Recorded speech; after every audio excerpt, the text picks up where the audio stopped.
I'm Ed Stafford, an ex-British Army captain and an explorer.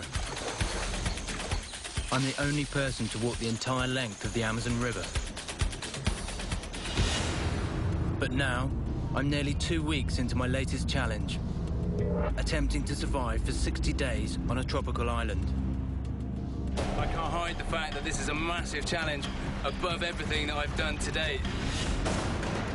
I've been dropped off on Olarua, a remote island in the Pacific Ocean, over 300 kilometers from Fiji. It's part of what is known as the Forbidden Islands. It's uninhabited and rarely visited by the Fijian clan that own it. I'm the first Westerner to ever live on it. I've got no clothes, no food, no water. Come on, Rain, please. And no survival tools. And I'm being watched over by leading survival experts. For Ed to complete this task for 60 days without food, clothes or any tools, I very much doubt it. I'm completely alone and filming everything myself. What a difference being on your own makes. So far, I've found shelter, but staying alive is a constant struggle. I need water, I need water, I need water. Physically and mentally, I'm being pushed to the edge. That's so pathetic, I could cry. And after 12 days of struggle, I finally made fire. My biggest achievement so far. We've got fire! Yes!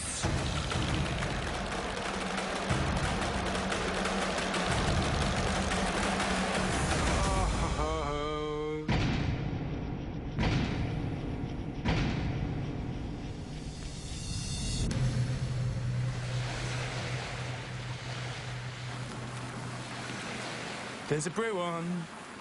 I got a brew on. I got a brew on. I'm so happy. Get in.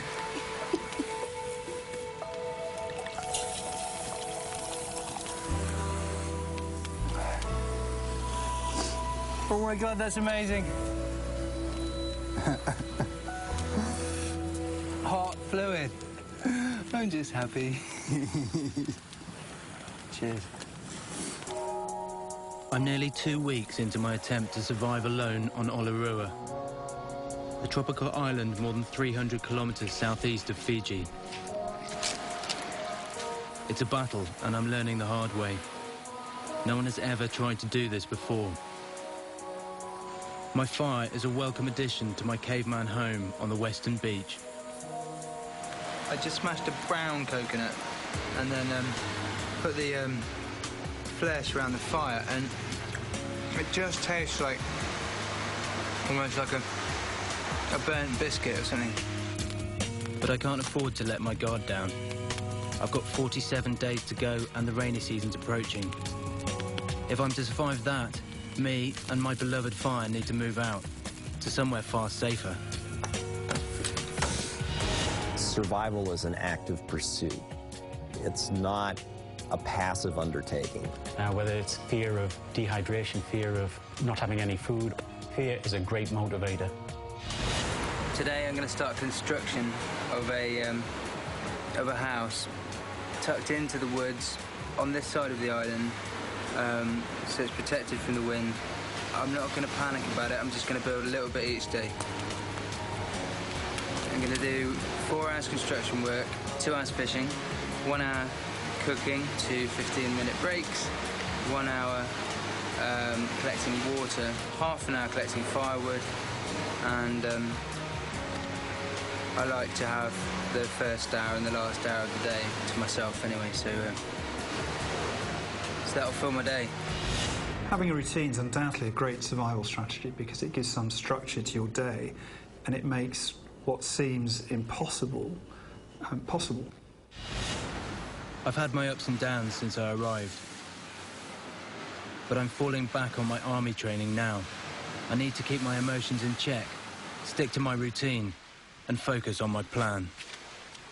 I'm going to walk around the island now and I've stoked that up nice and big so that it'll still be going when I get back. Life is tough, and I'm still struggling to cover the basics.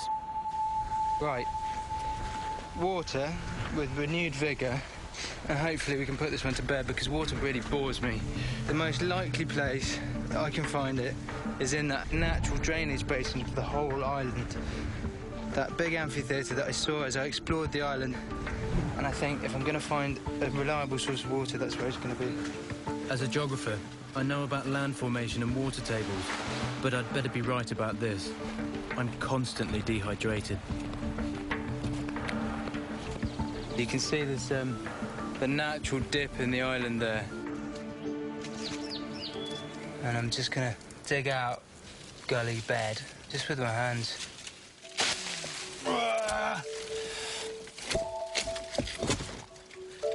It's not pretty, but yes, there is water.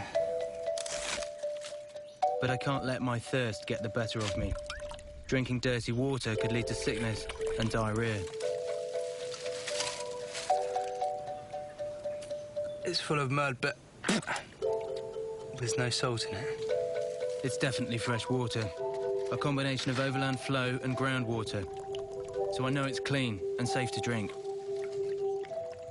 5 half-litre bottles, which is fresh. Importantly, it's fresh. But in this heat, it won't even last a day. I need it to rain, and soon. This lemon plant, you can see the thorns, and the fragrance is so potent that I'm going to make tea out of the lemon leaves, and I think that'll be amazing now that I've got a fire. My fire has lifted my spirits no end. As well as hot food, it means light and warmth at night. Fire's gone out, fire's gone out, fire's gone out. Crazy. I hadn't even looked at it. Stupid.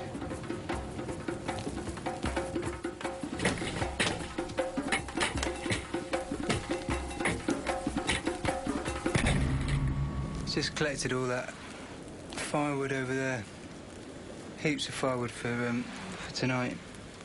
And then I was like, right, okay, now you've got to go in there, plan a site where you're going to build a shelter. And then I thought, if you were working in England, Ed, you would take breaks. You would split the day up. So, kettle's on, having a break. It's very hot. Achieved a lot today already. Just have yourself a cup of tea, Stuffs. Yeah?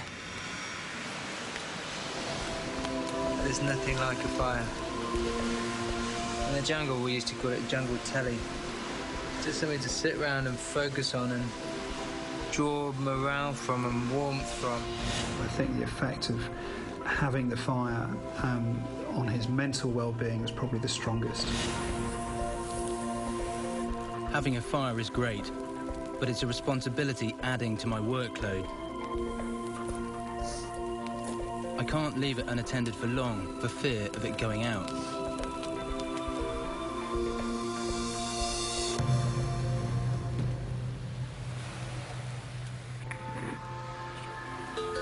And that is breakfast.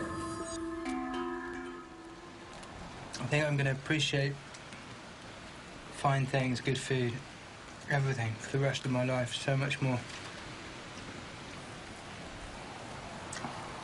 Snails and 2 crabs and a couple of sprats boiled in a rusty tin can on a fire, and I am salivating over the juices. They are amazing. It might be hot food, but it's not enough. I'm surviving on a diet of protein, but it's energy-giving carbohydrates that I'm desperate for. Especially now, as I start building my new home today. I'm heading inland to find a suitable site. I'm standing in a new site which I've identified as a good place for a steep-sided, almost double lean-to. I've got flat, dry ground below my feet. So why not use it? Why not? Let's not be stupid about this. I'm going to use a mixture of techniques picked up from my jungle expeditions. If I get this right, it'll protect me from the wind and the rain. I'm going to put a centre pole down the middle, palm thatching down either side. I think this is going to work. This is starting to be fun. But it's just the beginning, and my poor diet means I haven't got the stamina for this kind of physical work. Every effort like that, every movement, just drains me completely. It's like building a house on an overdose of Valium. But I'm committed to this now, so I need to see it through. This is the moment of truth to see if this site's going to properly work. I'm proud of walking the Amazon. I proved my determination to myself, and every achievement here, no matter how small, drives me on. Now, clearly I can't do much each day because I'm still just scrabbling to survive. The energy expended was huge. It took me a couple of hours and snapping and breaking trees and chopping with the hand axe. That was the best thing to do. Okay, the ridgepole means quite a lot to me. That's the start of my new home. I'm very dehydrated now, I can hardly speak.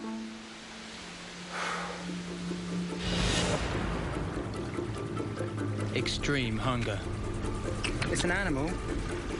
It's giving off mucus. Drives me to extreme measures. I'm going to take it and put it in the fire and see if it's edible.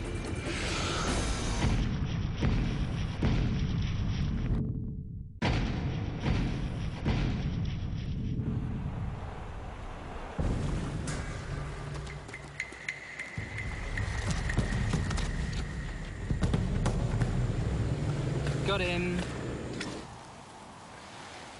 Look at that crab. This is primal, you know, this is like the inception of civilization, eh? He's taming the elements. After 2 weeks on Olarua, I'm getting to grips with the island's ebb and flow. But for life here to become more sustainable, I want to move out of my primitive cave and build a more weatherproof shelter with nothing more than my bare hands and a clamshell.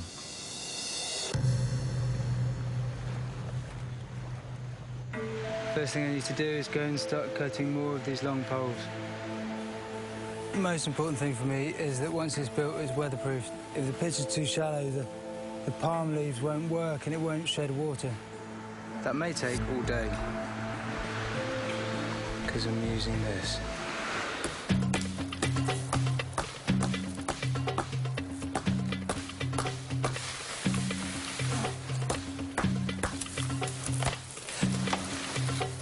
I'm really tired today. Really tired. I think he's putting himself into too much pressure, which is not presented to him by the environment. It's his own doing. It's an ambitious shelter build. I'm beginning to think I've bitten off more than I can chew.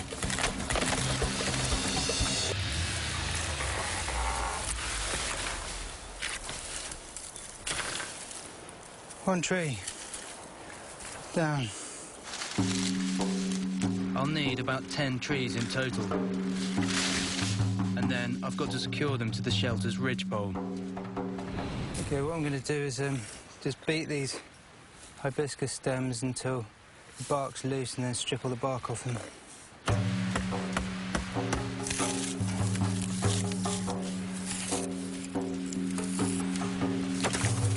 And then with these fat bits, just pull them apart into thinner strands that can then be used for lashing. Okay, I've done 3 trees and I'm exhausted. I reckon a quick cup of tea, revitalise. I'm sweating out more fluid than I'm taking in. Working in this heat, I'm losing about 1.5 litres an hour, and I'm always hungry. I'm allowing myself to feel a little bit down because I'm having snails and coconut for lunch. If I could eat well and build a house, I would. But I haven't got enough time in the day or energy, and so my focus at the moment is the house. I can survive on coconut and snails. I don't want to live on it, off it for the rest of the time, though. I really don't.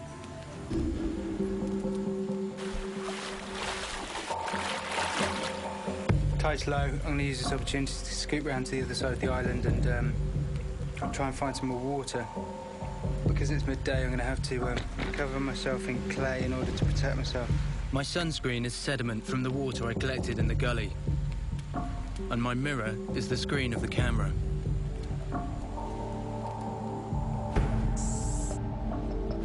It's 30 degrees, and at midday, it could take less than 10 minutes for me to burn. Yeah, suntan lotion, that's a good idea. Every day, the tides wash up new things on the beaches.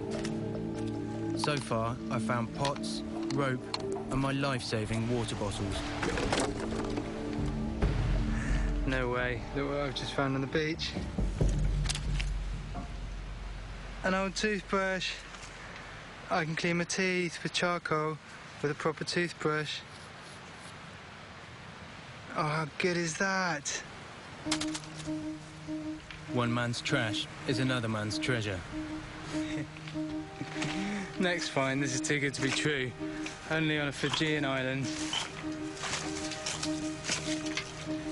It's a rugby ball.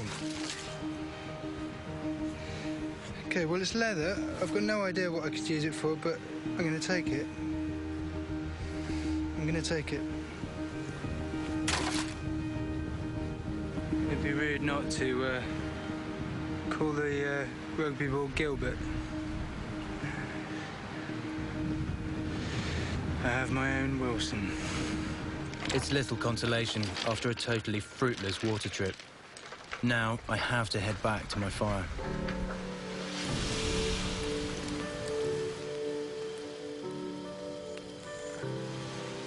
I'm using Gilbert as my pillow at night.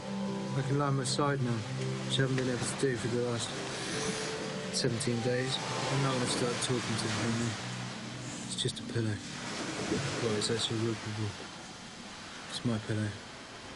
Do you know what? I have to really, really rein my brain in every day. I think if left to just race, it would just have bizarre conversations and stuff. Loneliness with this guy is his Achilles heel. You cannot prepare yourself for being utterly cut off from every other human being on the planet, and it's not really something that you can train to do either. A very, very big part of this hurdle in surviving on this island is holding it together and staying sane and not going nutty bonkers.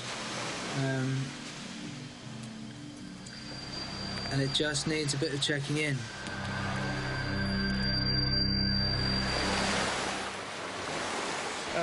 First morning of brushing my teeth with my new toothbrush.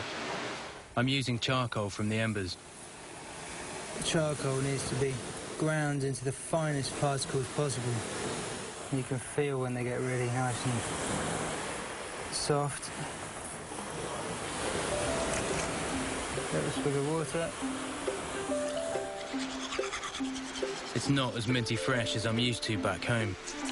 That feels good. But it's abrasive enough to clean my teeth without damaging them.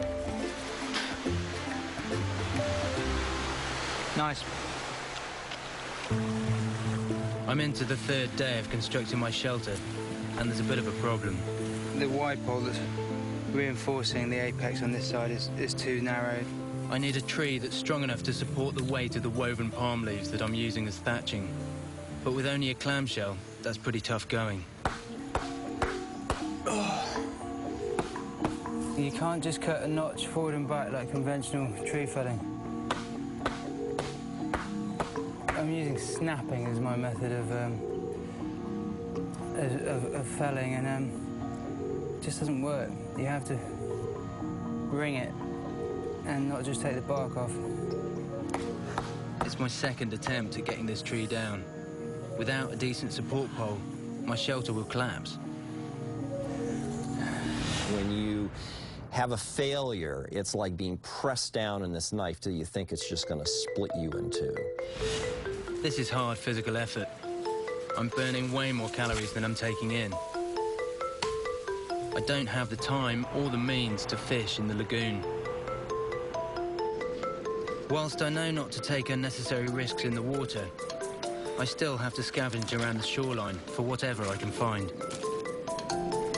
Thank you, thank you, thank you. I needed this food intake. Definitely.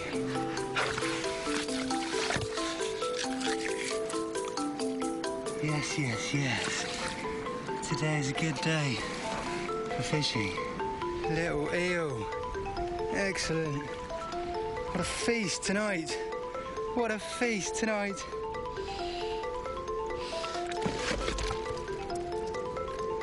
What is this? This thing that's spewing white stuff.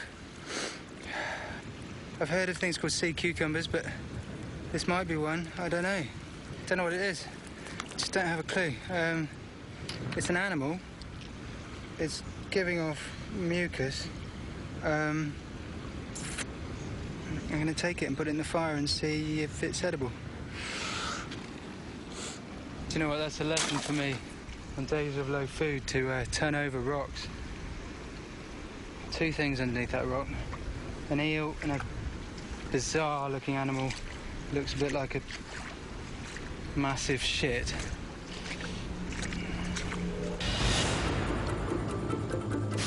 The race to get my shelter built takes its toll. Just have no energy at all. And I struggle to hold it together. I'm really craving company. I'm really, really lonely.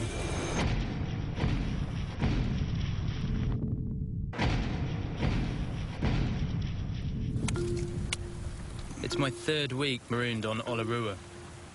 Getting my shelter finished before the rainy season is taking up most of my time and energy. I'm still eating whatever I can scavenge. Today, it's eel, followed by what I hope is an animal called a sea cucumber. Londoners eat eels, so they're edible. It's like slightly sticky. Sticky white meat. Nice eel. Nice little addition of protein. Right, let's have a look and see what's happening with the weird vascular sac-like creature. Sea cucumbers are invertebrates that live on the seabed, feeding on absolutely anything that they can fit in their tiny mouths, waste and all. Despite this, they're considered a delicacy in parts of Asia, apparently. Okay, it's just exploded. If I clean that out, that's food. If I'm wrong, I could get sick again, but eating it is a calculated risk. Each one of those long things that enabled it to move is a muscle. Surely that's got to be edible. Can I eat that?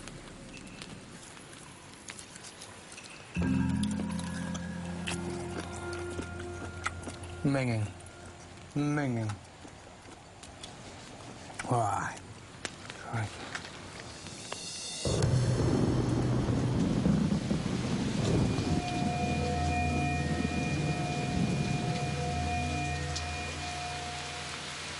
You've now got fresh water, and you can have 2 brews in the morning.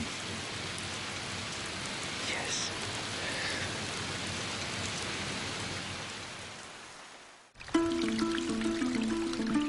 It's proper tropical rain, and the first downpour in almost a week. I've got plenty of drinking water, for the next couple of days at least. Happy days. 1, 2, 3, 4. 6.5 litres of water we've got in total from just the clamshells. That feels in my mind like I'm in control of the water now, which is good, because the water actually, surprisingly, is quite stressful. It's put me in a good mood, but it's a real wake-up call. It's made me realise just how cold, wet, and desperately exposed my cave is in bad weather. Blowing a hoolie out there. Unbelievable. I can't let the weather interrupt my routine. I have to get my shelter finished. The leaves I've cut down for my thatch need weaving now. If I don't do it quickly, they'll be useless. Okay. I've got 15 palm leaves here, and even though it's still spitting with rain, I can't leave them to sit here because each individual leaf closes up, which is why they weave them together here to keep them flat. First one. Okay, dark green side up. Maybe it's not dark green side up. I've built thatched constructions with similar shaped leaves in Central America called cahoon, and you didn't have to plait them, but cahoon stayed flat. This doesn't. Each woven leaf has to be lashed to the frame with beech hibiscus.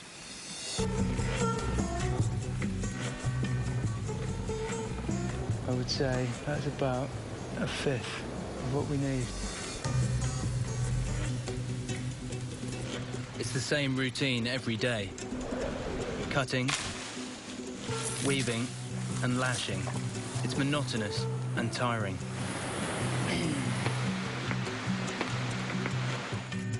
But sticking to the routine is essential. This could well be a 10-day project. It's only one lean-to shelter, which with a machete and different palm leaves, you could build in a couple of hours. It's going to take 10 days with vines and no cutting tools. 10 days. Wow. And getting the main support tree felled is sapping what little energy I've got left.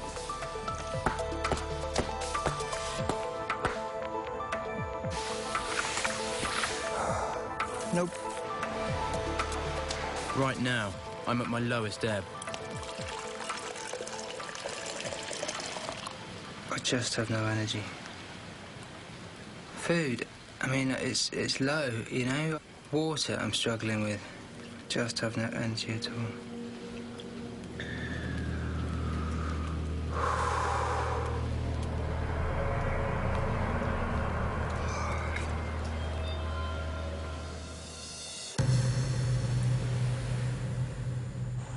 Hunger is my constant companion.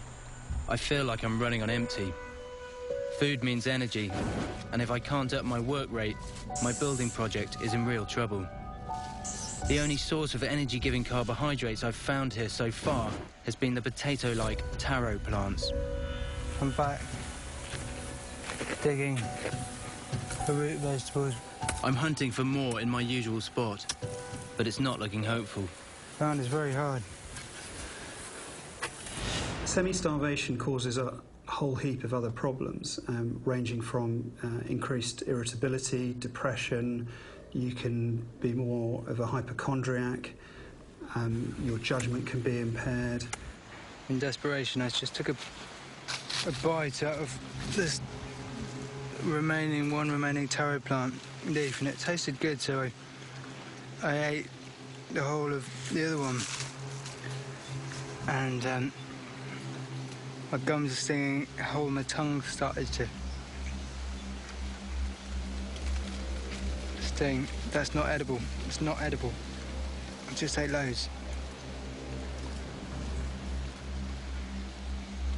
It's like pins and needles in my tongue and in the roof of my mouth and in my gums. Just get some water and then swirl it out. Stafford is stupid. I'm so hungry, and I'm not thinking straight. If taro leaves are anything like potatoes and rhubarb, they could well be poisonous.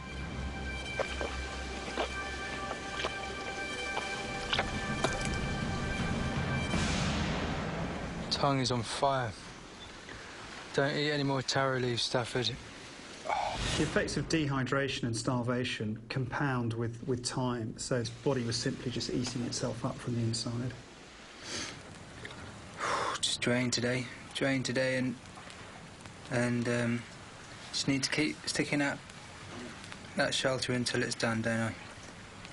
Just keep plugging away at the shelter. As soon as the shelter's done, it's party time. Just plug away at it, finish the shelter. But I have to admit, it tests my resolve. I had very, very bad diarrhea. Yeah, maybe that's why I'm feeling like I'm feeling. Very, very bad diarrhea. The world fell out of my bottom. Physically, I'm shattered, but I'm digging deep for the mental strength to keep the build on track.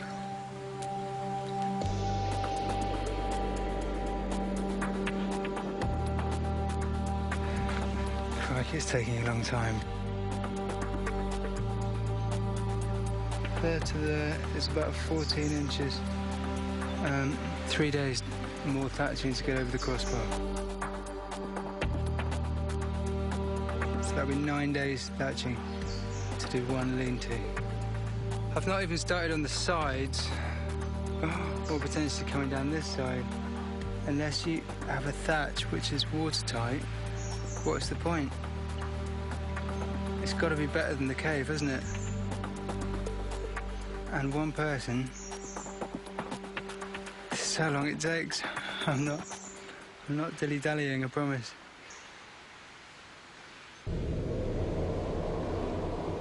Building my shelter is hard enough. Now, I'm having to travel further afield each day for firewood. And I'm still just scavenging for food along the shoreline. Stop biting me! If I can get my hands on it. Eels, it would be fair to say, put up a fight, and they bite a lot. And, to add insult to injury, the goats are back, tormenting me. The best sources of food on the island are making themselves at home in my shelter.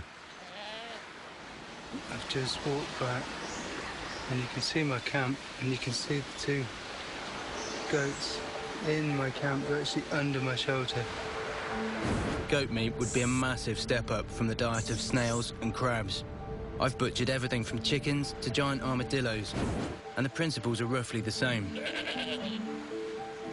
If only I could get my hands on one. So near and yet so far, I've still got no way of hunting them. Why haven't I got a means of killing these goats yet? It's just madness. I've got to get some tools to kill goats. A goat would give me all the protein I need. Hunger constantly distracts me from the priority of finishing my shelter. I need to focus again. In a survival situation, I have to set goals and stick to them. Day 23. Gonna do a day's thatching tomorrow. Hopefully get the thatch up to about eye level, I suppose. And then move in. Last night in the cave. Am I gonna miss it? Am I?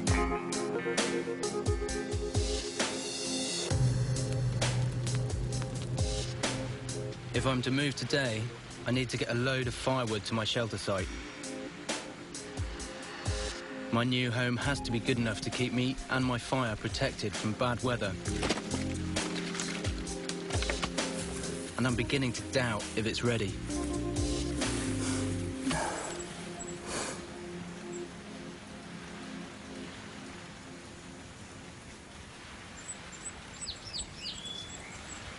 Do you know what? I'm moving in here too early. There's not enough space. The rain's come in. This isn't big enough, really. So exhausted.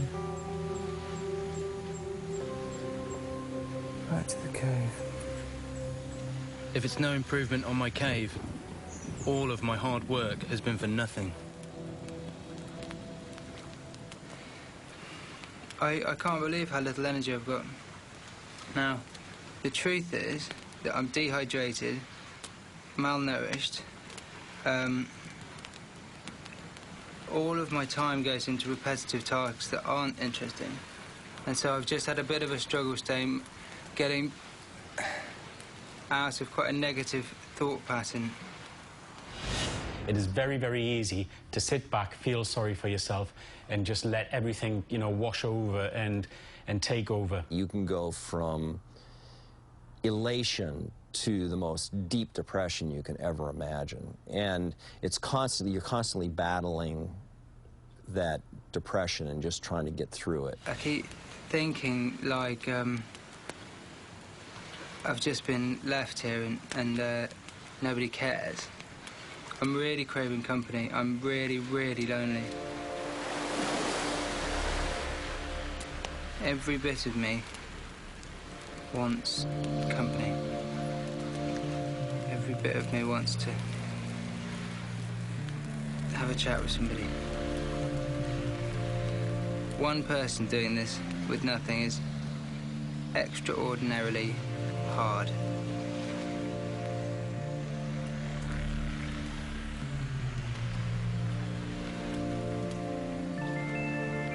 But I'm not going to give up. And I'm not going to go mad. It's just tough.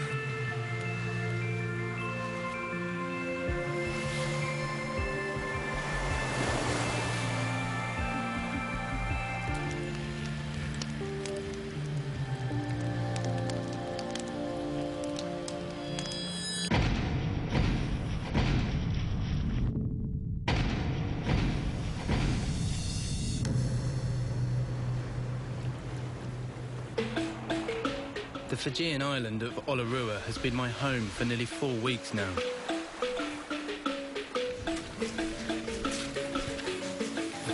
I've been trying to build myself a shelter for nearly 2. It's been really tough going, physically and mentally, but it's given me a strong focus, and now I reckon I've turned a corner. I was just sitting here and I found myself grinning to myself. Just completely and utterly absorbing the moment, really, and enjoying being on a Pacific island, doing a very Pacific island type activity, which is plaiting palm leaves. Above and beyond just composure, above and beyond just collecting myself and not going into panic. I think I've got to a stage where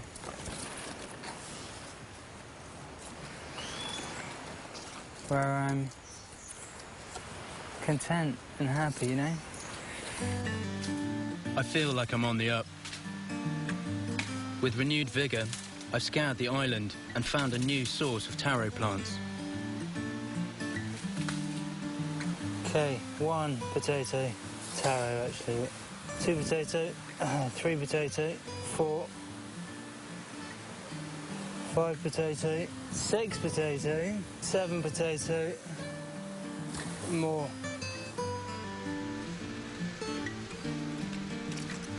It's funny how things sort of come to you when you're calmer. Hermit crab just came to me, collected 7 potato type things. It's just a case of calming this all down, relaxing and just and accepting what is, really. If I don't accept it, if I wish for something that isn't here, if I want something that's not, it's a waste of time, it's a waste of energy. Works very well in theory. I'm working on it. A great psychological strategy to cope with the stress and the trauma. You know, calm the brain and focus on what's happening in the moment and appreciate what's happening in the moment. And this is called mindfulness that people use a lot with therapy. I'm in the right frame of mind to have another go at felling the tree that's been the bane of my life since I started my shelter. I need this strong timber to support the weight of my 110 woven palm leaves.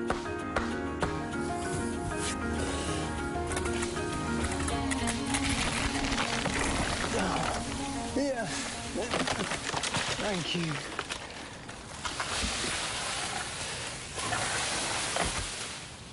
That was a mission. Okay, with this strong pole in place, for the moment at least, my shelter will not fall down, which is nice. I'm almost halfway through my time here, and my shelter is almost complete. With a stronger support pole, I can finish the thatching and make it weatherproof. It's complete. The side is complete. I've gone well over the crossbar. That is one monster thatch. I am so happy with that. It's an amazing thatch for me.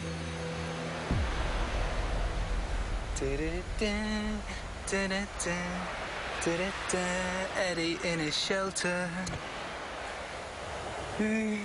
Yes. Wow. Took long enough. Is that day 8 of thatching? 11 days of construction. Nice one, Ed. After 2 weeks of hard graft, being pushed to my physical and mental limit, I'm no longer a caveman.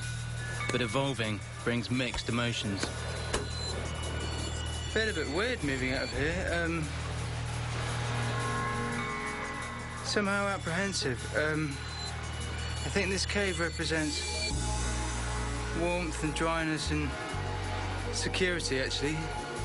And I'm moving out into something a bit more unknown, which is the right thing to do. I know it's the right thing to do, and it's time to do it as well. Day 29, but it just feels a little bit odd moving out.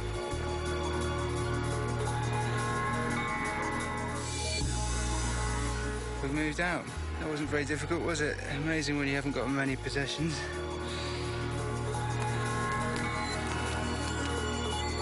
My most prized possession is coming with me too.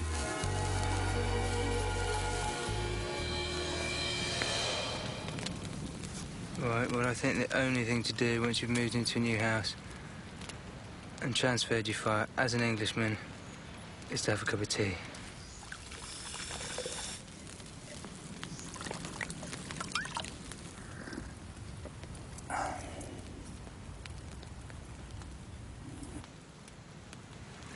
Can't tell you how odd it feels to have moved out of the cave. Got this sort of energy, almost excitement. Yeah, it is excitement. Just going around my chest. I'm not in a cave full of goat dung anymore. I've got plans for this place, by the way. It's going to have a bed at some stage. It's going to have a wall at that end. I can just extend it a little bit. A roof coming down the other way. Make my life comfortable, really. Oh. I'm having a cup of tea in my own house. Okay, so this will be my sleeping position. Just here. And immediately I can see. I'm going to have to move the fire down to about there. I just stay here for 5 minutes.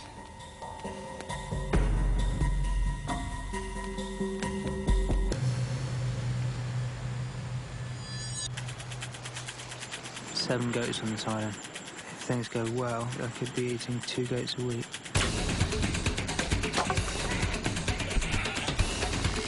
And he's got a big fight on his hand, you know, just to survive.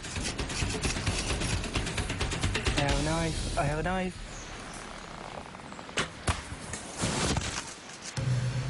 On a mission. There's going to be a goat dead within the week.